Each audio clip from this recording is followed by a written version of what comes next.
Well, with the state budget deadline days away, one major conversation concerning proposed legislation, Governor Kathy Hochul's call to restrict smartphone use in K through 12th grade schools. News 8's Gio Battaglia spoke with parents of students in our area who weigh in on this. He joins us now in studio. And Gio, what's the overall reaction to this? Isabel, the proposal does require schools to give parents a way to contact their kids during the school day. It also would earmark $13.5 million in funding for districts to purchase storage solutions to go distraction-free. One parent I spoke with who is okay with this proposal also tells me she switched her niece from a smartphone to a flip phone and saw a drastic change in her grades and behavior.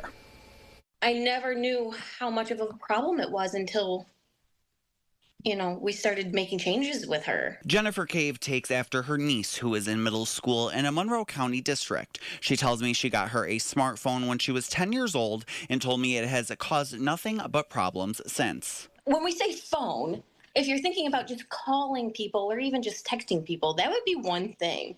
It's the access to everything else. Within the last year, they switched her to a flip phone. She wouldn't even bring it to school because she was afraid people would make fun of her. But we saw a dramatic change in her behavior. Governor Hochul's proposal details students would be allowed to have access to simple cell phones like Cave's niece, as well as laptops provided by the school to use as part as lesson plans. The change was also proposed to protect youth mental health, which Cave told me she has seen a difference in.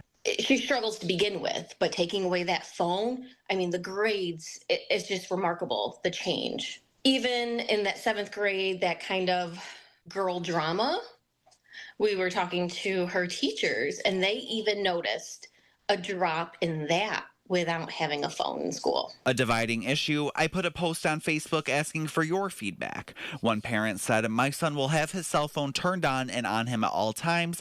Another, a retired teacher, said cell phones are not going away and young adults need to use them responsibly inside and outside of school. State Republican leader and Senator Rob Ortt weighed in as well, telling News 8 it's important to have uniform policies across districts to ensure consistency. I like the idea of getting cell phones out of kids' hands, especially during the learning periods. I think we need to see still some of the finer points as far as how it's governed and how it's actually enforced and put in place. But again, cell phone ban, I support. The new requirement would be in place starting in the 2025-26 school year and would apply to all schools in public school districts as well as charter schools and BOCES. The budget is due on Tuesday.